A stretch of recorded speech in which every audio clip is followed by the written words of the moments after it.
Eamon দেশ থেকে একটা লোক রাসূলের দরবারে আসলো, এসে প্রশ্ন করেছেন, ওগো রাসূল, আমাদের দেশের মানুষ এক প্রকারের মদ পান করে, ইউকালু লাহুল মিজরু, আমাদের ভাষায় যে মদকে মিজর বলা হয়, এই মদ সম্পর্কে আপনার মতামত কি? আপনি কি বলতে চান? আল্লাহর নবী প্রশ্ন করেছেন, আওয়া মুস্কিরুন হুয়া, তুমি যেই মদ সম্পর্কে আমাকে প্রশ্ন করেছো সেই মদের মধ্যে নেশা আছে কিনা? ক্বালা নাআম, হ্যাঁ ইয়া রাসূলুল্লাহ, আমি যে মদ সম্পর্কে আপনার কাছে প্রশ্ন করেছি সেই মদের মধ্যে নেশা আছে। এই কথা বলার পর আল্লাহর নবী হাদিস বর্ণনা করতেছেন। আল্লাহর নবী আলাইহিস সালাতু ওয়াস সালাম বলেন, কুল্লু মুস্কিরিন খামরুন। ও আমার সাহাবায়ে কেরাম, শুনে রেখো, প্রত্যেক ওই সমস্ত জিনিস, যেই সমস্ত জিনিসের মধ্যে নেশা আছে, নেশা জাতীয় প্রত্যেক জিনিস, প্রত্যেক দ্রব্য খমর। ওয়া কুল্লু খামরিন হারামুন, আর প্রত্যেক খমর ইসলামী শরীয়তের মধ্যে আল্লাহ পাক হারাম করেছেন। মান শারিবাল খামরা ফিদ দুনিয়া, যে ব্যক্তি জীবদ্দশায় মদ্যপান করবে, নেশা জাতীয় দ্রব্য সেবন করবে, আল্লাহর নবী মুহাম্মদুর রাসূলুল্লাহ সাল্লাল্লাহু আলাইহি ওয়াসাল্লাম বলেছেন, লাম ইয়াশরাবহা ফিল আখিরা। আল্লাহর নবী কাল হাসরের ময়দানে যখন হাজারো মানুষকে, লক্ষ লক্ষ মানুষ যখন কাতার বন্দী হয়ে আল্লাহর নবীর দরবারে যাবেন, আল্লাহর নবী যখন উম্মতকে হাউজে কাউসারের পানি পান করাবেন, সেই কঠিন মুহূর্তে যখন সূর্য মাথার উপরে থাকবে, জমিন যখন তামা হয়ে যাবে, সেই মুহূর্তে তুমি আর আমি মদ্যপান করা অবস্থায় যদি মৃত্যুবরণ করে রাসূলের দরবারে যাই, আল্লাহর নবী বলবেন, সহকান সহকা, দূর হয়ে যাও, নবী তোমাকে আমাকে হাউজে কাউসারের পানি পান করাবেন না। ইন্না আলাল্লাহি আহদান, আমার আল্লাহ ওয়াদা করেছেন, অঙ্গীকারবদ্ধ হয়েছেন। আচ্ছা বলেন তো, আল্লাহর ওয়াদা সত্য না মিথ্যা? আর জোরে বলেন না ভাই, সত্য না মিথ্যা? ইন্না আলাল্লাহি আহদান লিমান ইয়াশরাবুল মুসকিরা আন ইয়াসকিয়াহু মিন তিনাতিল খাবাল। আল্লাহর নবী বলেছেন, আমার আল্লাহ অঙ্গীকারবদ্ধ হয়েছেন, আল্লাহ পাক ওয়াদা করেছেন, যেই বান্দা এই দুনিয়ার জীবনে এক ডোক পরিমাণ মদ পান করে মৃত্যুবরণ করবে, আল্লাহর নবী আলাইহিস সালাতু ওয়াস সালাম বলেন, ইন্না আলাল্লাহি আহদান লিমান ইয়াশরাবুল মুসকিরা আন ইয়াসকিয়াহু মিন তিনাতিল খাবাল। কিয়ামতের ময়দানে জাহান্নামের সেই বান্দাকে আল্লাহ পাক নাহারে খাবাল থেকে পানি পান করাবেন। সাহাবায়ে কেরাম প্রশ্ন করেছেন, ক্বালু ইয়া রাসূলুল্লাহ ওয়া মা নাহরুল খাবাল, ওগো রাসূল, মদ্যপানকারী ব্যক্তিকে আল্লাহ পাক যে নাহারে খাবাল থেকে পানি পান করাবেন, সেই নাহারে খাবাল জিনিসটা কি? আল্লাহর নবী আলাইহিস সালাতু ওয়াস সালাম বলেছেন, ইরকু আহলিন নার আও উসারাতু আহলিন নার। জাহান্নামীদেরকে যখন জাহান্নামে দেওয়া হবে, জাহান্নামের আগুনের মধ্যে জাহান্নামীরা পুরার পরে তাদের শরীর থেকে যেই সমস্ত রক্ত, যেই সমস্ত ফুস, যেই সমস্ত পানি, যেই সমস্ত রক্ত, যেই সমস্ত গরম পানি তাদের শরীর থেকে বেয়ে বেয়ে পড়বে, সেই পানিগুলো আল্লাহ পাক জাহান্নাম থেকে একটা নদী তৈরি করে রেখেছেন। রাসূল বলেছেন, দুনিয়ার জীবনে যারা এক ডোক পরিমাণ মদ পান করবে, কিয়ামতের ময়দানে বিশাল বড় বড় মোটকা সেই নাহারে খাবাল থেকে জাহান্নামীদের পচা রক্ত, ফুস, গাম আল্লাহ পাক সেই দোজখীকে পান করাবেন। وعن ديلم الحميري رضي الله تعالى عنه قال أن طارق بن سويد سأل النبي صلى الله عليه وسلم عن خمر فقال فنهاه، فقال النبي صلى الله عليه وسلم قلت إنما أصنعها لدواء، قال النبي صلى الله عليه وسلم إنما الخمر ليس بدواء ولكنه داء। ভালো করে শুনেন, তারেক ইবনে সুয়াইদ আল্লাহর নবীকে প্রশ্ন করেছেন মদ সম্পর্কে। কি সম্পর্কে? মদ সম্পর্কে প্রশ্ন করেছেন। আল্লাহর নবী বলে, ফানাহাহু, খবরদার মদ্যপান থেকে তোমরা বিরত থাকো, মদ পান করিও না।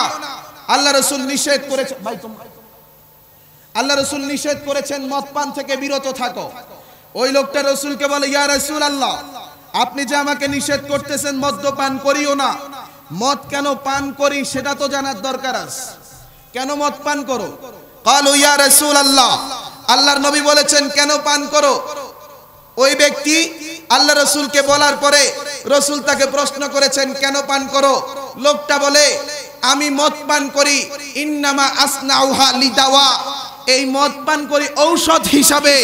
মদ পান করলে শরীর চাঙ্গা হয়ে যায়, মদ পান করলে শরীরের মধ্যে শক্তি আছে, শক্তি আসে, কাজের মধ্যে শক্তি যোগায়, শরীর চাঙ্গা হয়ে যায়, রোগ ব্যাধি শরীরের মধ্যে থাকে না, ঔষধ হিসাবে মদ পান করে থাকি।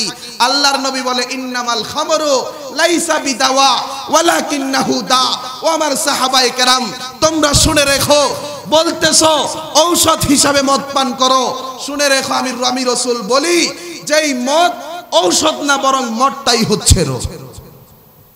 আমাদের সমাজের মধ্যে অনেকগুলো মানুষ আছে, ওরা বলে যে অনেকে দেখবেন সিগারেট খায়। যদি বলেন যে ভাই সিগারেট খান কেন, কই যে সিগারেট খাই যে টেনশন দূর হওয়ার জন্য। আছে না নাই? কথা বলেন না কেন, আছে না নাই? এরকম রাসূলকে বলল ইয়া রাসূলুল্লাহ, মদ যে পান করি কেন পান করি? কয় যে মদ পান করি ঔষধ হিসাবে। আল্লাহর নবী বলেছেন ইন্নামাল খামরু লাইসা বিদাওয়া ওয়ালাকিন্নাহু দা, মদ ঔষধ না বরং মদটাই রোগ সৃষ্টি করে। ঠিক কিনা জোরে কোন? সম্মানিত হাজিরিন, হাদিসের মধ্যে আসছে ওয়ান জাবিরিন রাদিয়াল্লাহু তাআলা আনহু قال قال رسول الله صلى الله عليه وسلم من شرب الخمر لم يقبل الله له صلاة 40 صباحا فإن تاب تاب الله عليه فإن عاد لم يقبل الله له صلاة 40 صباحا فإن عاد فإن تاب تاب الله عليه فإن عاد لم يقبل الله له صلاة 40 صباحا فإن تاب تاب الله عليه فإن عاد لم يقبل الله له صلاة 40 صباحا فإن تاب لم يتب الله عليه وسقاه من نهر الخبال। ও মুসলমান, ভালো করে শুনে রাখেন, একজন সাহাবী থেকে বর্ণিত হযরত জাবির রাদিয়াল্লাহু তাআলা আনহু বলেছেন আল্লাহর নবী মদ্যপান সম্পর্কে বলেন, কোন মানুষ যদি এক ডগ পরিমাণ মদ পান করে থাকে 40 দিন পর্যন্ত ওই ব্যক্তির কোনো ইবাদত আল্লাহর দরবারে কবুল হয় না। ফাইন তাবা, ব্যক্তি যদি একবার মদ্যপান করার পরে আল্লাহর কাছে তাওবা করে, ও খোদা আমি অন্যায় করেছি, আমার নফসের উপর জুলুম করেছি, দয়া মেহেরবানি করে আপনি আমাকে ক্ষমা করে দেন, আল্লাহর কাছে যদি মাফ চায়, হাদিসের মধ্যে আসছে আল্লাহ পাক তাকে মাফ করে দিবেন। প্রথমবার আল্লাহ মাফ করবেন। ফাইন আদা, আল্লাহ প্রথমবার মাফ করার পরে দ্বিতীয়বার যদি আবার মদ্যপান করেন, লাম ইয়াকবালিল্লাহু লাহু সালাতান 40 সাবাহান, আবারও 40 দিন পর্যন্ত আল্লাহ পাক আপনার কোনো ইবাদত আল্লাহর দরবারে কবুল হবে না। ফাইন আদা ফাইন তাবা তাবাল্লাহু আলাইহি, দ্বিতীয়বার যদি তওবা করেন আল্লাহ পাক আপনার তওবা কবুল করে নেবেন।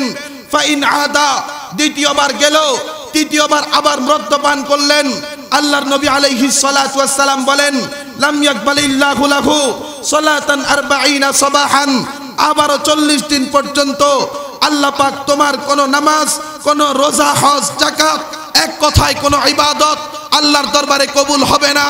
ফাইন তাবা, দুইবার গেল, তৃতীয়বার যদি আল্লাহর কাছে আবার তওবা করো, তাবাল্লাহু আলাইহি, আল্লাহ তোমার তওবা কবুল করবেন।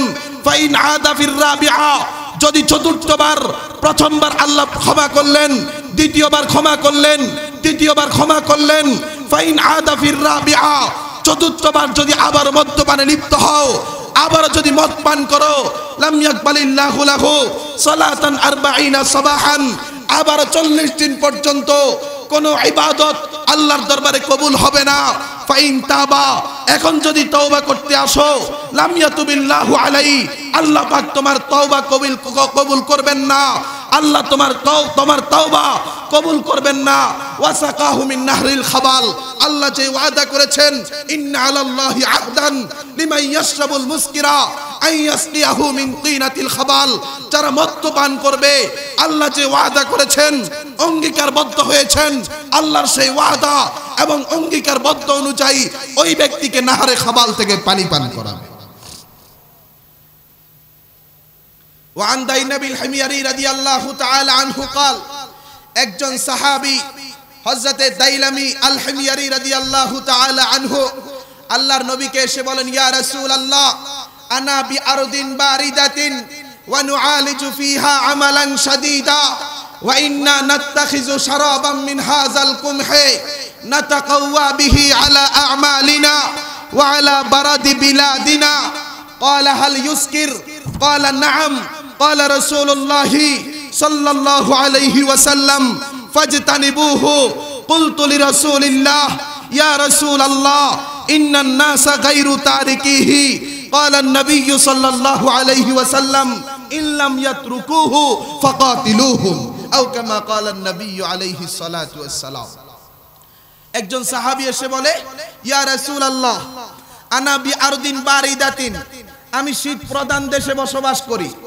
পৃথিবীর মধ্যে এমনও দেশ আছে শীতকালে বরফ হয়ে যায়, আছে না এরকম? আফগানিস্তানে যাবেন, পাহাড়ও বরফ, গাছপালাও বরফ, সবকিছু বরফ হয়ে যায়। লোকটা এসে বলে, ইয়া রাসূলুল্লাহ আনা বিআরদিন বারিদাতিন, আমি শীত প্রধান দেশে বসবাস করি। ওয়া নুআলিজু ফিহা আমালান শাদীদা, এবং সে দেশে অত্যন্ত কঠোর পরিশ্রম করি। গরিব মানুষ, পরিশ্রম করে নিজের সংসার চালাইতে হয়, কঠোর পরিশ্রম করি। ওয়া ইন্না নাত্তাখিযু শারাবান মিন হাযাল কুমহি, আমরা গম থেকে এক প্রকারের মদ তৈরি করে থাকি। নাতাকাওয়া বিহি আলা আমালিনা, ওই মদ পান করলে শরীর চাঙ্গা হয়ে যায়, আমাদের শরীরে কাজ করতে শক্তি যোগায়। ওয়া আলা বারাদি বিলাদিনা, এই মদ পান করার পরে শরীর যখন গরম হয়ে যায়, আমাদের দেশে শীত বেশি পড়ে, এই শীত থেকে আমরা এই মদের মাধ্যমে বাঁচতে পারি। আল্লাহর নবী আলাইহিস সালাতু ওয়াস সালাম প্রশ্ন করেছেন, আওয়া মুসকিরুন হুয়া, তুমি যেই মদের কথা বলছো, গম থেকে মদ তৈরি করো, সেই মদের মধ্যে নেশা আছে কিনা? ক্বালা নাআম, হ্যাঁ ইয়া রাসূলুল্লাহ, সেই মদের মধ্যে নেশা আছে।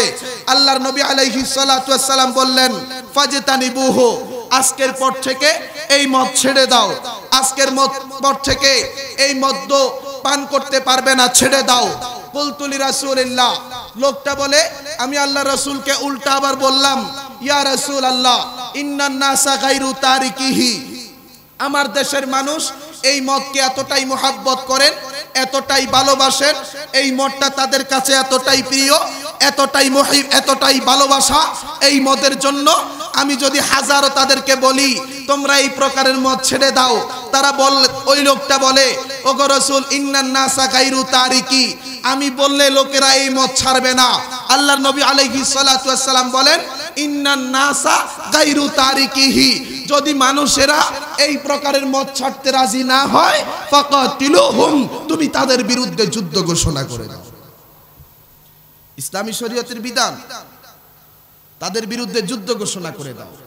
আজকে আমাদের প্রত্যেকটা জায়গায় জায়গায় মদ্যপান, নেশা জাতীয় দ্রব্য, আমরা অনেকে খাই, অনেকে ব্যবসা করি, আছে এরকম অনেক মানুষ, অনেকে খাই, অনেকে ব্যবসা করি, সবগুলো হারাম। স্মরণ রাখবেন, হাদিসের মধ্যে আসছে, আল্লাহর নবী আলাইহিস সালাতু ওয়াস সালাম বলছেন, এক টুকরা গোশত, এক ফোঁটা রক্ত, হারাম টাকা, হারাম অর্জিত সম্পদে যদি গঠিত হয়ে থাকে, সেই শরীর কোনোদিন আল্লাহর জান্নাতে যাবে না, যাবে না। স্মরণ রাখবেন, আমরা যে খাই, আমরা যে ব্যবহার করি, আমরা যে বেচা বিক্রি করি, আল্লাহ পাকে আযাব ও গজব থেকে আমাদেরকে হেফাজত করেন, সকলে বলেন আমিন। সম্মানিত হাজিরিন, হাদিসের মধ্যে আসছে, আল্লাহর নবী আলাইহিস সালাতু ওয়াস সালাম বলেছেন, মা আযকারা কাসীরুহু ফাকালিলুহু হারামুন। ভালো করে শুনেন, অনেক জিনিসের মধ্যে মদ দেয়া হয়, নেশা জাতীয় দ্রব্য মিশানো হয়, খেয়াল রাখবেন, যেই জিনিস বেশ পান করলে নেশা আসে, ওই জিনিস কমও হারাম, ওই জিনিস অল্পও হারাম। এক মণ দুধের মধ্যে এক ফোঁটা সোনা পড়লে যেভাবে দুধ নষ্ট হয়ে যায়, ঠিক তেমনি ভাবে ওই সমস্ত জিনিস যেগুলো অল্প বেশি সেবন করলে নেশা আসে, এগুলো অল্প সেবন করলে সেটাও হারাম হবে।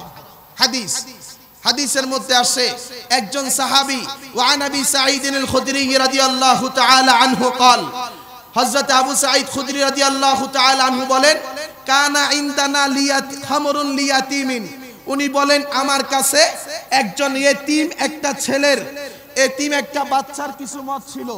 ফালাম্মা নাযালাতিল মাইদাতু, যখন সূরা মাইদার আয়াত নাজিল হয়ে গেল, ইন্নামাল খামরু ওয়াল মাইসিরু ওয়াল আনসাবু ওয়াল আজলামু রিজসুম মিন আমালিশ শাইতানি ফাজতানিবুহু, এই আয়াত যখন নাজিল হয়ে গেল, সাআলতু রাসূলুল্লাহি সাল্লাল্লাহু আলাইহি ওয়াসাল্লাম, আমি আল্লাহর নবীকে প্রশ্ন করেছিলাম, আনহু, ওই মত সম্পর্কে আল্লাহর নবী আলাইহিস সালাতু ওয়াস সালাম, ওয়া কুলতু, এবং আমি রাসূলকে বললাম, ইন্নাহু লিয়াতিমিন, ওগো রাসূল, আমার কাছে যে মত আছে, যেই মত সম্পর্কে আপনাকে বলছি, এই মতটা আমার মত না, বরং গরিব একজন ইয়েতিম বাচ্চার মত। এই মত আমার কাছে আছে, বিক্রি করলে কিছু টাকা পয়সা পাবো, এই মত কি করব?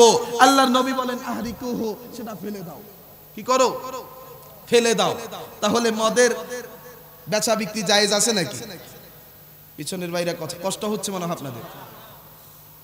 এখন এই সমস্ত বিষয় নিয়ে মানুষ একটু আলোচনা কম করে, কথা বুঝেন নাই?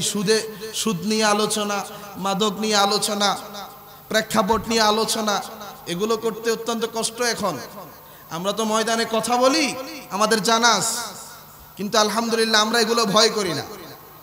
আমরা প্রত্যেকটা জায়গা যখন যেটা প্রয়োজন সেটাই আলোচনা করি। সম্মানিত হাজিরিন, এই মত সম্পর্কে আল্লাহর নবী আলাইহিস সালাতু ওয়াস সালামের হাদিস, ক্বালা রাসূলুল্লাহি সাল্লাল্লাহু আলাইহি ওয়াসাল্লাম, লা ইয়াদখুলুল জান্নাতা আকুন ওয়ালা কাম্মারুন ওয়ালা মান্নানুন ওয়ালা মুদমিনু খামারিন। আল্লাহর নবী বলেছেন, চার প্রকারের মানুষ আল্লাহর জান্নাতে যাবে না। কয় প্রকার? জোরে বলেন, কয় প্রকার? লা ইয়াদখুলুল জান্নাতা আকুন, মাতা পিতার অবাধ্যকারী সন্তান কোনদিন আল্লাহর জান্নাতে যাবে না। ও যুবক ভাইরা শুনে রেখো, যারা মাতা পিতার অবাধ্যতা করো, মাতা পিতার অবাধ্যকারী সন্তান কোনদিন আল্লাহর জান্নাতে যাবে না। ওয়ালা কাম্মারুন, জুয়াড়ি, অনেক মানুষ আছে জুয়া খেলে, ছক্কা খেলা খেলে, সেখানেও জুয়া, ক্যারাম বোর্ড খেলে, সেখানেও জুয়া, আপনার দৌড় প্রতিযোগিতা করে, সেখানেও জুয়া, ক্রিকেট খেলে, সেখানেও জুয়া, ফুটবল খেলে, সেখানেও জুয়া। হাদিসের মধ্যে আসছে, আল্লাহর নবী আলাইহিস সালাতু ওয়াস সালাম বলেছেন, লা ইয়াদখুলুল জান্নাতা আকুন, মাতা পিতার অবাধ্যকারী সন্তান কোনদিন আল্লাহর জান্নাতে যাবে না। ওয়ালা কাম্মারুন, জুয়াড়ি, যারা জুয়া খেলে, অবৈধ টাকা উপার্জন করে, জুয়াড়ি কোনদিন আল্লাহর জান্নাতে যাবে না।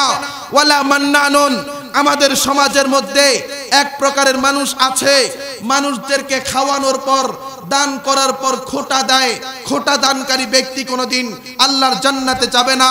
ওয়ালা মুদমিনু খামারিন, আরেকটা হচ্ছে মদ্যপানকারী ব্যক্তি কোনদিন আল্লাহর জান্নাতে যাবে না। সবাই জোরে কোন নাউজুবিল্লাহ। আল্লাহর নবী আলাইহিস সালাতু ওয়াস সালাম বলেন, ক্বালান নাবিয়্যু সাল্লাল্লাহু আলাইহি ওয়াসাল্লাম, ইন্নাল্লাহা তাআলা বা'আসানি রাহমাতাল লিল আলামিন ওয়া হুদাল লিল আলামিন ওয়া আমারানি রাব্বি আযজা ওয়া জাল্লা বিমিহকিল মাআজিফ ওয়াল মাযামির ওয়াল আওসান ওয়াস সুলবি ওয়া আমরিল জাহিলিয়্যা ওয়া হালাফা রাব্বি আযজা ওয়া জাল্লা বিইজ্জাতি ওয়া জালালি ওয়া কারামি ওয়া উলুফি ওয়া ইরতিফাই মাকানি লা ইয়াশরাবু আবদুম মিন আবদি জুরআতাম মিন খামারিন ইল্লা সাকাইতুহু মিনাস সাদিদ মিসলাহা ওয়া লা ইয়াতরুকুহা মিন মাখাফাতি ইল্লা সাকাইতুহু মিন হায়াজিল কুত। সবাই জোরে কোন সুবহানাল্লাহ। আল্লাহর নবী বলেছেন, ইন্নাল্লাহা তাআলা বা'আসানি রাহমাতাল লিল আলামিন, আল্লাহ পাক সমগ্র দুনিয়ার জন্য আমাকে রাহমাতুল লিল আলামিন হিসাবে প্রেরণ করেছেন। সুবহানাল্লাহ। আল্লাহ পাক সমগ্র পৃথিবীর জন্য আমাকে রাহমাতুল লিল আলামিন হিসাবে প্রেরণ করেছেন। এরপরে ওয়াহুদাল লিল আলামিন, এবং সমগ্র উম্মতের জন্য হেদায়েতের পথ প্রদর্শক হিসাবে, সিরাতে মুস্তাকিমের পথ প্রদর্শক হিসাবে আল্লাহকে দুনিয়াতে প্রেরণ করেছেন। সিরাতে মুস্তাকিম কি? খাত্তালানা রাসূলুল্লাহি সাল্লাল্লাহু আলাইহি ওয়াসাল্লামা খাত্তান মুস্তাকিমা ওয়া খাত্তা খুতুতান আন ইয়ামিনিহি ওয়া খাত্তা খুতুতান আন শিমালিহি ওয়া ক্বালা হাযিহি সাবিলুল্লাহ ওয়া হাযিহি সুবুলুন আলা সাবিলিন মিন কুল্লিহা শাইতান। সিরাতে মুস্তাকিম কি? আল্লাহর নবী একদিন সোজা একটা দাগ দিলেন। কি দিলেন ভাই? কষ্ট হচ্ছে আপনাদের? একটা সোজা দাগ দিয়েছেন। ওয়া খাত্তা খুতুতান আন ইয়ামিনিহি, ওই সোজা দাগের ডান পাশে অনেকগুলো দাগ দিলেন, ওয়াখাত্তা খুতুতান আন শিমালি, বাম পাশে অনেকগুলো দাগ দিলেন। এরপরে ওয়াকাল, আল্লাহর নবী বলেছেন হাজিহি সাবিলুল্লাহ, এই যে সোজা একটা দাগ দিলাম, এই দাগটা হচ্ছে সিরাতে মুস্তাকিম, এটাই সঠিক পথ, এটাই সঠিক রাস্তা। ওয়া আন্না হাযা সিরাতি মুস্তাকিমান ফাত্তাবিউহু ওয়া লা তাত্তাবিউস সুবুলা ফাতাফাররাকা বিকুম আন সাবিলি, এটাই সঠিক পথ, এটাই সোজা পথ, এটাই সিরাতে মুস্তাকিমের পথ, এটাই জান্নাতের পথ। ওয়া খাত্তা খুতুতান আন ইয়ামিনিহি ওয়া খাত্তা খুতুতান আন শিমালিহি ওয়া হাযিহি সুবুলুন, এই যে ডান পাশে অনেকগুলো দাগ দিলাম, এই যে বাম পাশে অনেকগুলো দাগ দিলাম, এগুলো হচ্ছে অনেকগুলো রাস্তা। আলা সাবিলিম মিন কুল্লিহা শাইতান, প্রত্যেকটা রাস্তার মাথায় মাথায় এক একটা শয়তান বসে আছে। ওই শয়তান ওই রাস্তার দিকে তোমাদের দিকে ডাকে। সুদ একটা রাস্তা, এই রাস্তার মুখে একজন শয়তান বসা আছে, ওই শয়তান তোমাকে সুদের দিকে ডাকে। মদ্যপান এটা একটা রাস্তা, এটা হচ্ছে জাহান্নামের রাস্তা, এই রাস্তার মুখে একটা শয়তান বসা আছে, এই শয়তান তোমাকে ওই রাস্তার দিকে ডাকে। প্রত্যেকটা গুনাহের পথ এক একটা রাস্তা, প্রত্যেকটা গুনাহের পথে মুখে এক একটা শয়তান বসা আছে, তোমাকে ডাকে। আর তুমি যদি তার ডাকে সাড়া দাও তুমি জাহান্নামী হয়ে যাবা, আর যদি সিরাতে মুস্তাকিমের অনুসরণ করো তুমি জান্নাতি হয়ে দুনিয়া থেকে বিদায় নিবা। সুবহানাল্লাহ। আল্লাহর নবী আলাইহিস সালাতু ওয়াস সালাম বলেন ওয়াহুদাল লিল আলামিন, সমগ্র পৃথিবীর জন্য আল্লাহ পাক রব্বুল আলামিন আমাকে পথ প্রদর্শক হিসাবে দুনিয়াতে প্রেরণ করেছেন। ওয়া আমারানি রব্বি আজ্জা ওয়া জাল্লা, আল্লাহ পাক আমাকে আদেশ করেছেন, কি করেছেন? কথা বলেন, কি করেছেন? আদেশ করেছেন। বিমিহকিল মাআজিফ, ডোল তবলা থেকে, ওয়াল মাজামির, বাদ্যযন্ত্র থেকে, ওয়াল আওসান, মূর্তি দেবদেবী থেকে। কি থেকে? বলে হুজুর এই আলোচনা এখন করিয়েন না। কথা বলেন না কেন? এই আলোচনা এখন করিয়েন না, কি বলেন? কথা বলেন না কেন? আছেন নাকি আপনারা? এখানে আছেন? এই আলোচনার দরকার নাই। ওই মিয়া যত আম্বিয়া কেরাম দুনিয়াতে আগমন করছেন, সমস্ত আম্বিয়া কেরাম মূর্তির বিরুদ্ধে কথা বলেছেন কি বলেন নাই? ভাই জোরে বলো, কথা বলছেন কি বলেন নাই? আরো জোরে বলেন, বলেছেন কি বলেন নাই? সমস্ত আম্বিয়া কেরামরা বলেছেন। আদম আলাইহিস সালাতু ওয়াস সালাম থেকে নিয়ে শুরু করে আমাদের নবী মুহাম্মাদুর রাসূলুল্লাহ সাল্লাল্লাহু আলাইহি ওয়াসাল্লাম পর্যন্ত যত নবী যত রাসূল এই দুনিয়াতে প্রেরণ করেছেন, সমস্ত নবী সমস্ত রাসূল মূর্তির বিরুদ্ধে কথা বলেছেন। এই মূর্তির বিরুদ্ধে কথা বলতে গিয়ে হাজার হাজার আম্বিয়া কেরাম শাহাদাত বরণ করেছেন, হাজার হাজার আম্বিয়া কেরাম মার খেয়েছেন, দেশান্তর হয়েছেন। আল্লাহর নবী পর্যন্ত এই মূর্তির বিরুদ্ধে কথা বলার কারণে তাইফের ময়দানে কি করা হলো ইতিহাস আপনারা জানেন না? গোটা শরীরকে রক্তাক্ত করা হয়েছে কি হয় নাই? গোটা শরীর রক্তাক্ত।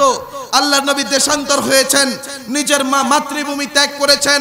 ওহুদের যুদ্ধে লোহার টুপি ভেঙে আল্লাহর নবীর মাথায় ঢুকে গেল, গোটা শরীর রক্তাক্ত হয়ে আল্লাহর নবী বেহুশ হয়ে জমিনে পড়েছিলেন। হাজার হাজার সাহাবায়ে কেরাম মূর্তির বিরুদ্ধে কথা বলে রক্ত দিয়েছেন, জান কুরবান করেছেন। ও মুসলমান, তোমাদেরকে একটা কথা বলতে চাই, এই মূর্তির বিরুদ্ধে কথা বলতে গিয়ে যদি আমাদের জান চলে যায়, রক্ত চলে যায়, কোনো অসুবিধা আছে? জোরে বলেন, কোনো অসুবিধা আছে? ও মুসলমান, মূর্তির বিরুদ্ধে কথা বলেই যাব, প্রয়োজনে জীবন যাবে, রক্ত যাবে। ও মুসলমান, দ্বীন আর ইসলামের জন্য রক্ত দিতে প্রস্তুত আছো তো ইনশাআল্লাহ? কারা কারা রাজি আছো? দুই হাত উত্তোলন করে দেখাও তো, রাজি আছো তো ইনশাআল্লাহ? শুধু মূর্তি নয়, আল্লাহর নবীর ইজ্জত আর সম্মানের বিরুদ্ধে কোন নাস্তিক আর বেঈমান যদি মুখ খুলে কথা বলে, তার মুখকে ব্যঙ্গে চুরমার করতে, তার মাথাকে ব্যঙ্গে খান খান করে জমিনে দাফন করতে প্রস্তুত আছো তো ইনশাআল্লাহ? আল্লাহ পাক সকল যুবক ভাইকে কবুল করেন, সকলে বলেন আমিন। মূর্তির বিরুদ্ধে কথা বলা যাবে কি যাবে না? একটা কথা স্মরণ রাখবেন, আমরা সবাই কি মুসলমান? জোরে বলেন, আমরা সবাই কি? জোরে বলেন, আমরা সবাই কি মুসলমান? ইসলামী শরীয়তে মূর্তি হারাম, ইসলামী শরীয়তে মূর্তি স্থাপন করা হারাম, ভাস্কর্য স্থাপন করা হারাম। হ্যাঁ, বড় নেতা সেটা ভিন্ন ব্যাপার, এদেশের জন্য রক্ত দিয়েছেন,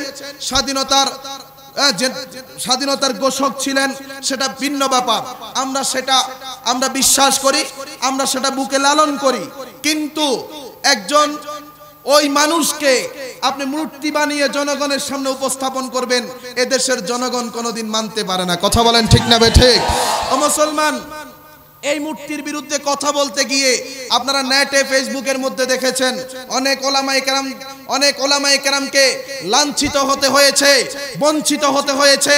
আমি তোমাদেরকে বলতে চাই, ও মুসলমান, তোমরা তো মুসলমানের ঘরের সন্তান মুসলমান।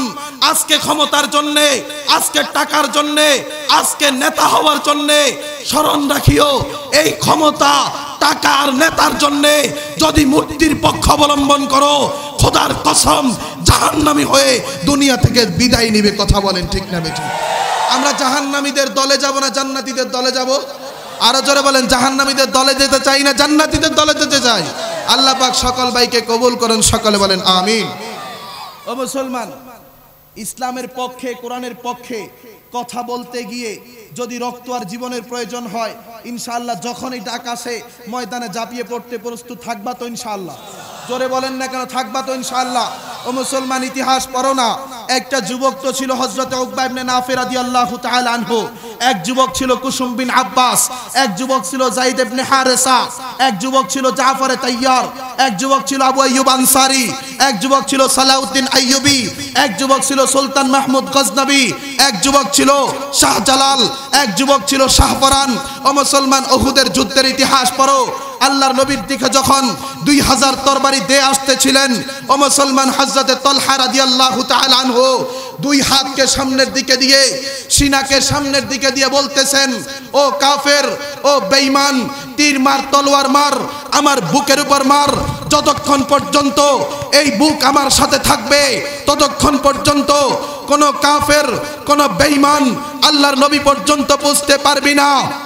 উনি যখন জমিনে লুটে পড়লেন, আবু দুজানা দাঁড়িয়ে গেলেন, রাসূলকে জড়িয়ে ধরেছেন, পিঠকে সামনের দিকে দিয়ে বলছেন, ও কাফের, ও বেঈমান, তীর মার, তলোয়ার মার, আমার পিঠের উপর মার। যতক্ষণ পর্যন্ত আমার পিঠ থাকবে, ততক্ষণ পর্যন্ত কোন কাফের আর বেঈমান আল্লাহর নবী পর্যন্ত পৌঁছতে পারবি না। উনি জমিনে লুটে পড়লেন। যুদ্ধের পরে দেখা গেল প্রায় 82টা তলোয়ারের আঘাত উনার দেহের মধ্যে ছিল। ইতিহাস পড়ো, আল্লাহর নবী আলাইহিস সালাতু ওয়াস সালামের সাহাবী হযরতে আবু আব্দুল্লাহ উবাইদুল্লাহ, হযরতে আবু আব্দুল্লাহ ইবনুল জাররাহ রাদিয়াল্লাহু তাআলা আনহু যখন ইয়ারমুকের ময়দানে গিয়েছিলেন, ইতিহাস আপনারা সকলেই জানেন, আল্লাহর নবী আলাইহিস সালাতু ওয়াস সালাম 30,000-এর সৈন্যবাহিনী পাঠিয়েছিলেন। কত হাজার? ভাই কথা বলো না কেন, কত হাজার? 30,000-এর সৈন্যবাহিনী পাঠিয়েছিলেন। কাফের ছিল 60,000। কত হাজার? 60,000 কাফের ছিল। আগের দিন রাত্রে মশওয়ারায় বসলো, পরামর্শ বসলো যে আগামীকালকে যুদ্ধে কতজন যুদ্ধ করবে। ও মুসলমান, প্রধান সেনাপতি উনি যখন বলে যে আমরা তো 30,000, তারা হলো 60,000, আমরা অর্ধেক যাব আর অর্ধেক থাকবো, যদি পরাজয় বরণ করি পিছন দিক থেকে অর্ধেক আমাদেরকে ট্যাকেল দেবে, এটাই বলেছিল প্রধান নেতা। এরপরে আপনার পরামর্শ নিচ্ছিল, এক একজন সাহাবী এক এক কথা বলে। কেউ বলে 3 ভাগের 1 ভাগ পাঠান, কেউ বলে 4 ভাগের 1 ভাগ পাঠান, কেউ বলে তারা 60,000, আমরা 30,000, 30,000 সকলেই যাওয়া দরকার। এরকম এক একজন এক একটা কথা বলতেছিল। আবু উবাদা ইবনুল জাররাহ রাদিয়াল্লাহু তাআলা আনহু উনি চুপ করে বসে আছেন। উনাকে সেনাপতি ডাক দিয়ে বলল, ও আবু উবাদা, তুমি চুপ করে আসো কেন, কিছু বলো না। উনি বলে, আমি একটা কথা বলতে চাই, কিন্তু আপনারা সকলে মানবেন কিনা আমি জানি না। বলে, কি বলতে চাও? বলে, আমি বলতে চাই আগামীকালকে ইয়ারমুকের ময়দানে 60,000 কাফেরের মোকাবেলায় আমি একজন আবু উবাদা ইবনুল জাররাহকে পাঠিয়ে দেওয়া হোক। সুবহানাল্লাহর আওয়াজে তো বোঝা যাচ্ছে তারা 3 দিনে ভাত খায় নাই। জোরে কর না সুবহানাল্লাহ। টাকা লাগেনি কি সুবহানাল্লাহ কইতে? কথা বলেন না, টাকা লাগে মনে হয়? হ্যাঁ, টাকা লাগেনি কি? 60,000 কাফেরের মোকাবেলায় আমাকে একা ছেড়ে দেওয়া হোক। সেনাপ্রধান জিজ্ঞাসা করলো, তুমি একা যেতে চাও কেন?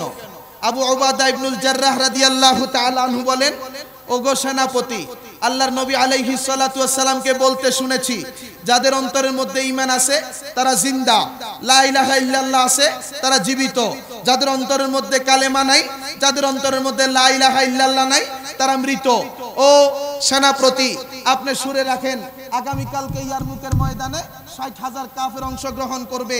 ৬০,০০০ সকলেই কাফের, তাদের অন্তরের মধ্যে ঈমান নাই, তাদের অন্তরের মধ্যে লা ইলাহা ইল্লাল্লাহ নাই, তাদের অন্তরের মধ্যে আল্লাহ পাকের একাত্মবাদের তাওহীদের বিশ্বাস স্থাপন নাই। তাহলে আল্লাহর নবীর কথা অনুযায়ী ৬০,০০০ কাফের মুর্দা। আমি একজন আবু উবাদা ইবনুল জাররাহ, আমার অন্তরে আল্লাহ আছে, আমার অন্তরে কালেমা আছে, লা ইলাহা ইল্লাল্লাহ আছে। রাসূলের কথা অনুযায়ী আমি জীবিত। ৬০,০০০ কাফের মুর্দা, আমি আবু উবাদা ইবনুল জাররাহ জীবিত। আপনিই বলেন ৬০,০০০ মুর্দার বিরুদ্ধে একজন জীবিত মানুষ যুদ্ধ করে পারবে কিনা, আপনি নিজেই বলেন। সবাই জোরে করেন না সুবহানাল্লাহ। উনি বলেন না, পারি না। বলে ঠিক আছে, তাহলে ৬ জন দেন, ৬ জন ৬০,০০০-এর মোকাবেলা করব। বলে না, তাও পারি না। কয় যে ১২ জন দেন, ১২ জন ৬০,০০০-এর মোকাবেলা করব। কয় যে না, তাও পারি না। তাহলে আরো ৬ বাড়ান। কয় যে না, তাও পারি না। এরকম করতে করতে ৬০ পর্যন্ত গেল। এরপরে আবু উবাদা ইবনুল জাররাহ বলে, ইয়া রাসূলুল্লাহ, আর প্রয়োজন নাই, আগামীকালকে ইয়ারমুকের ময়দানে আমরা ৬০ জন মুসলমান ৬০,০০০-এর মোকাবেলা করব। ইতিহাস খুলে দেখো, স্বর্ণের অক্ষরে লেখা আছে, সেই ইয়ারমুকের ময়দানে মাত্র ৬০ জন মুসলমান ৬০,০০০-এর কাফেরের বিরুদ্ধে মোকাবেলা করেছিল। সেনাপ্রধান উনি সিদ্ধান্ত করে দিলেন, ঘোষণা করে দিলেন, আবু উবাদা ইবনুল জাররাহ রাদিয়াল্লাহু তাআলা আনহুর কথা অনুযায়ী ঠিক আছে, আগামীকালকে ৬০,০০০ কাফেরের মোকাবেলা করবে মাত্র ৬০ জন মুসলমান। সিদ্ধান্ত হয়ে গেল, আগামীকালকে যুদ্ধের ময়দানে যাবে। সকালবেলায় ফজরের নামাজ আদায় করলো, কিছু তাসবিহ তাহলিল করে একটু নাস্তা করে সকলে যুদ্ধের ময়দানে চলে গেল। ও মুসলমান, ইয়ারমুকের ময়দান, বাম পাশে ৬০,০০০ কাফের আর ডান পাশে মাত্র ৬০ জন মুসলমান। যখন মুখোমুখি হচ্ছিল, ওই যে কাফেরদের প্রধান সেনাপতি, সে মনে করেছিল মুসলমান তো মাত্র ৬০ জন, এই ৬০ জন হতে পারে আমাদের সাথে সুলহ করতে আসছে, সন্ধি করতে আসছে, আপোষ নিষ্পত্তি করতে আসছে। এই কথা ভেবে উনি দূর থেকে দাঁড়িয়ে বলছে, নাহনু লা নারদা আলা সুলহে, আমরা সুলহ করতে আসি নাই, চুক্তি করতে আসি নাই, আপোষ করতে আসি নাই, নিষ্পত্তি করতে আসি নাই। আজকে এখানে আসলাম, হয়তো এখানে জীবন দেব, আর না হয় বিজয় অর্জন করে ঘরে ফিরে যাব। ও মুসলমান, সেই কাফেরদের প্রধান নেতা এই ঘোষণা দেওয়ার পরে এই দিক থেকে আবু উবাদা ইবনুল জাররাহ রাদিয়াল্লাহু তাআলা আনহু ভাষণ শুরু করে দিয়েছেন, ইয়া উবাদাস সালিম, ইয়া উবাদাল আসনাম, ইয়া উবাদাল আনআম, ইয়া নাহনু মা জিনা লিসুলহে ওয়ালা নাকুলু কালামাস সুলহে, জিনা লিল কিতাল, তাআলাউ নুকাতিলু মাআকুম। ও বুতের পূজারীরা, ও অস্ত্রের পূজারীরা, ও সংখ্যায় আধিক্যের পূজারীরা, ও গাছবাসের পূজারীরা, ও স্বর্ণের পূজারীরা, তোমরা ভালো করে শুনে রেখো, আজকে ৬০ জন মুসলমান ইয়ারমুকের ময়দানে আমরা আগমন করেছি। হয়তো এই ৬০ জন ৬০,০০০-এর কাফেরের বিরুদ্ধে মোকাবেলা করে আল্লাহর এই জমিনে কালেমার পতাকা উত্তীর্ণ করব, আর না হয় আমরা এই ৬০ জন মুসলমান শাহাদাত বরণ করে আমরা আল্লাহর জান্নাত লাভ করব। এই ঘোষণা দেওয়ার পরে সাথে সাথে উভয় পক্ষের যুদ্ধ শুরু হয়ে গেল। এক পাশে ৬০,০০০ কাফের, আরেক পাশে মাত্র ৬০ জন মুসলমান। সকাল থেকে সন্ধ্যা পর্যন্ত লাগাতার প্রায় ১২ ঘন্টা পর্যন্ত যুদ্ধ চলল।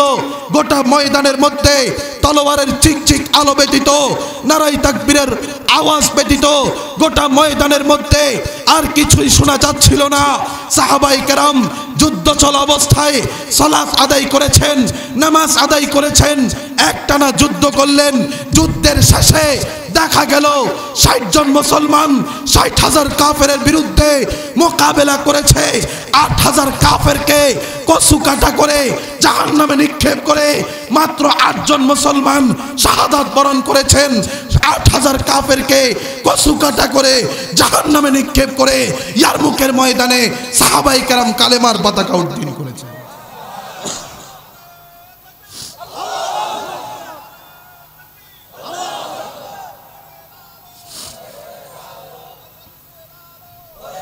ভাই তারা খানা খায় নাই তো,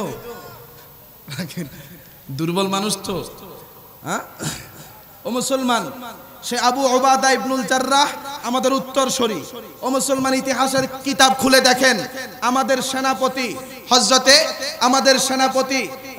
হযরতে খালিদ বিন ওয়ালিদ রাদিয়াল্লাহু তাআলা আনহুর ইতিহাস পড়ে দেখেন, কিতাবের মধ্যে আছে 117টা যুদ্ধের মধ্যে সেনা প্রধানের দায়িত্ব পালন করেছেন। কতটা যুদ্ধে ভাই একটু কথা বলেন না, কতটা যুদ্ধে?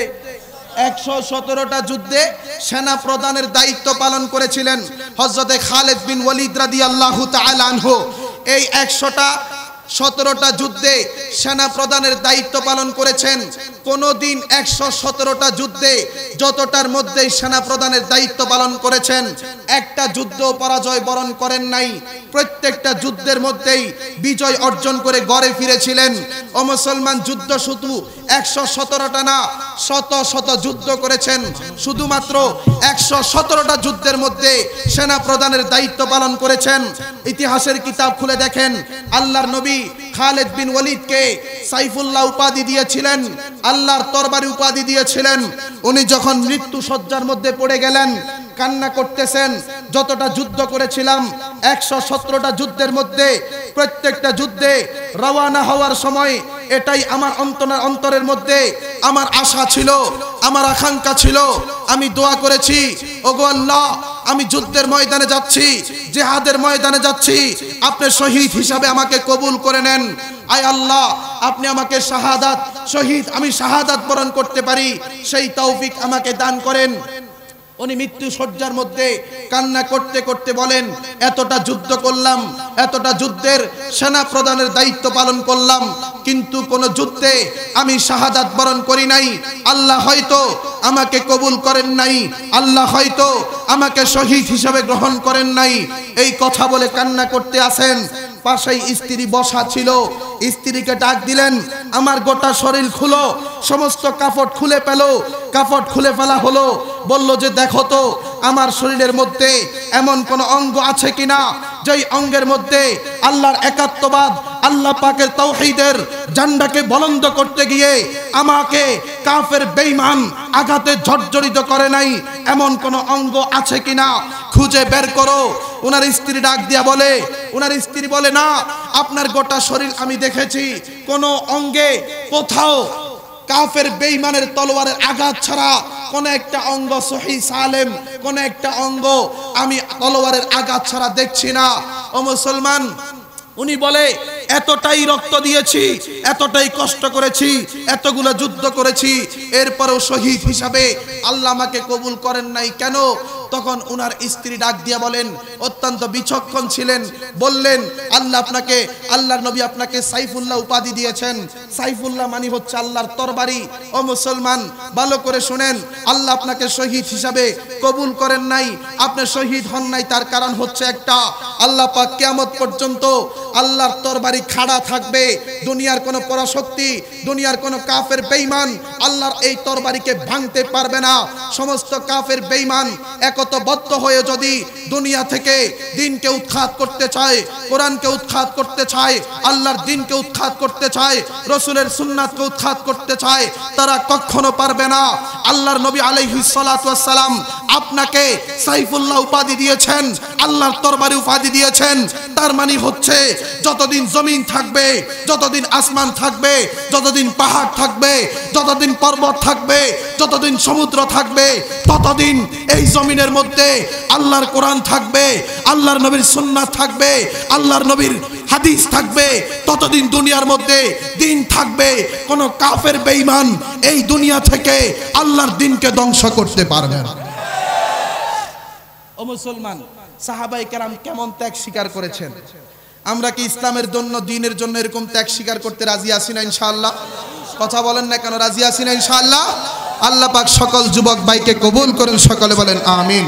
যে আলোচনা করতে চেয়েছিলাম, আল্লাহর নবী ভাই পেছনে মানুষ বেশি দাঁড়িয়ে আছে, অত্যন্ত কষ্ট হচ্ছে, আপনারা একটু সামনে আসেন, একটু সামনে আসেন, একটু কষ্ট করেন, সবাই একটু হরকত করেন, অনেকগুলো মানুষ দাঁড়িয়ে আছে, জায়গা হচ্ছে না, একটু সামনে আসেন। সম্মানিত হাজিরিন, আল্লাহর নবী আলাইহিস সালাতু ওয়াস সালাম বলেছেন, ভালো করে শুনেন, আল্লাহর নবী বলেন, লা ইয়াদ সালাসাতুন ক্বাদ হারামাল্লাহু আলাইহিল জান্নাহ, তিন প্রকারের মানুষের উপর আল্লাহ জান্নাতকে হারাম করেছেন। কয় প্রকার? ভাই কথা বলেন না কেন? কয় প্রকার? তিন প্রকারের মানুষের উপর আল্লাহ পাক জান্নাতকে হারাম করেছেন। মুদমিনুল খামার, এক নাম্বার হচ্ছে মদ্যপানকারী ব্যক্তিদের উপর আল্লাহর জান্নাত হারাম। এরপরে ওয়াল আক্কু, মাতা পিতার অবাধ্যকারী সন্তানের উপর আল্লাহ পাকের জান্নাত হারাম। এরপরে আল্লাহর নবী আলাইহিস সালাতু ওয়াস সালাম বলেন মুদমিনু খামারিন ওয়াল আক্কু ওয়াদ দাইয়ুস আল্লাযী ইউকিররু ফি আহলিহিল খুবসা। এটা একটু ব্যাখ্যা করা দরকার। আল্লাযী ইউকিররু ফি আহলিহিল খুবসা, ভালো করে শুনেন। যারা নিজের পরিবারের অন্যায় অবিচারকে যারা সাপোর্ট দেয় তারা হচ্ছে দাইয়ুস। তারা কি? আল্লামা নববী রাহমাতুল্লাহি আলাইহি লিখেছেন, স্ত্রীর অপকর্মকে যেই স্বামী সাপোর্ট করে তাকে এখানে দাইয়ুস বলা হয়েছে। এই হাদিসের মধ্যে রাসূল বলছেন সালাসাতুন ক্বাদ হারামাল্লাহু আলাইহিল জান্নাহ, তিন প্রকারের মানুষের উপর আল্লাহর জান্নাত হারাম। নাম্বার 1 মুদমিনুল খামার, মদ্যপানকারীর উপর আল্লাহর জান্নাত হারাম। ওয়াল আক্কু, মাতা পিতার অবাধ্যকারী সন্তানের উপর আল্লাহর জান্নাত হারাম। ওয়াদ দাইয়ুস আল্লাযী ইউকিররু ফি আহলিহিল খুবসা, আর দাইয়ুসের উপর জান্নাত হারাম। দাইয়ুস কারা? আল্লাযী ইউকিররু ফি আহলিহিল খুবসা, যারা নিজের আহল আয়াল পরিবার পরিজনের অপকর্মকে সাপোর্ট দেয় তারাই হচ্ছে দাইয়ুস, তাদের উপর আল্লাহর জান্নাত হারাম। হাদিসের মধ্যে আসছে আল্লাহর নবী আলাইহিস সালাতু ওয়াস সালাম বলেছেন সালাসাতুন ক্বাদ হারামাল্লাহু আলাইহিল জান্নাহ, মুদমিনুল খামার ওয়াল মুদমিনুল খামার ওয়া মুসাদ্দাকুন বিসসাহরে ওয়া কাতিউ রাহমিন। রাসূল বলেছেন তিন প্রকারের ব্যক্তির উপর জান্নাত হারাম।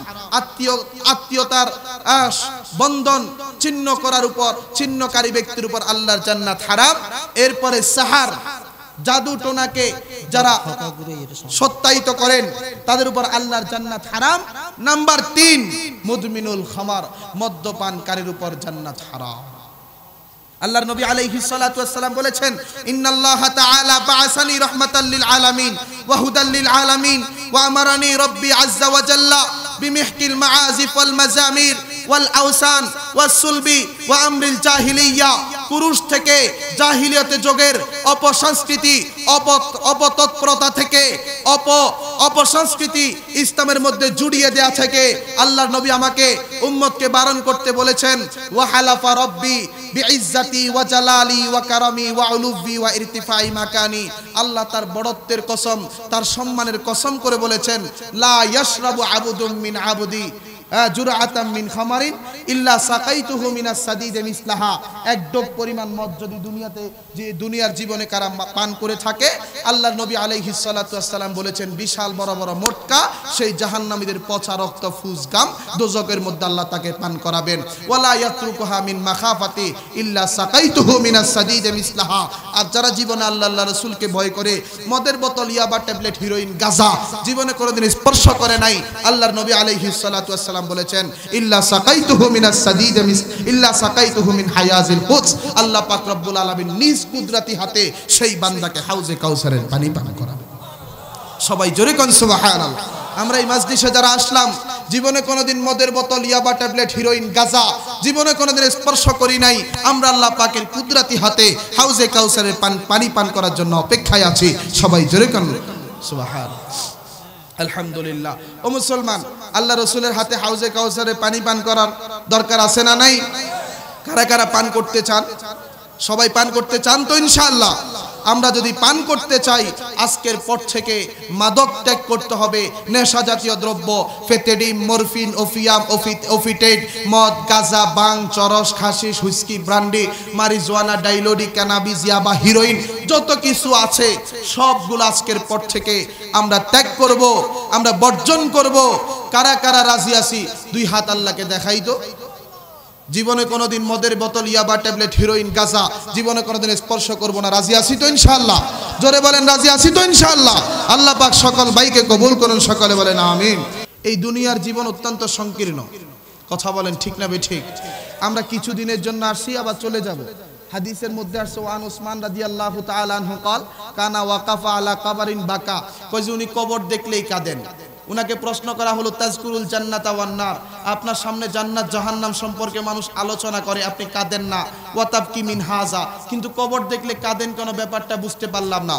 উনি হাদিস বর্ণনা করতেছেন, ক্বালা ইন্না রাসূলুল্লাহি সাল্লাল্লাহু আলাইহি ওয়াসাল্লাম, আমি আল্লাহ রাসূলকে বলতে শুনেছি, ইন্নাল কবরা আউয়ালু মানজিলিম মিন মানাজিলিল আখিরাহ, কবর হচ্ছে আখিরাতের গাটিগুলোর মধ্যে সর্বপ্রথম গাটি। ফা ইন্না জা মিনহু ফামা বাদাহু আইসারুম মিনহু, যে ব্যক্তি কবরের গাটির মধ্যে নাজাত পেয়ে যাবে, শাস্তি থেকে বেঁচে যাবে, তার জন্য সামনের গাটিগুলো আল্লাহ সহজ করে দিবেন।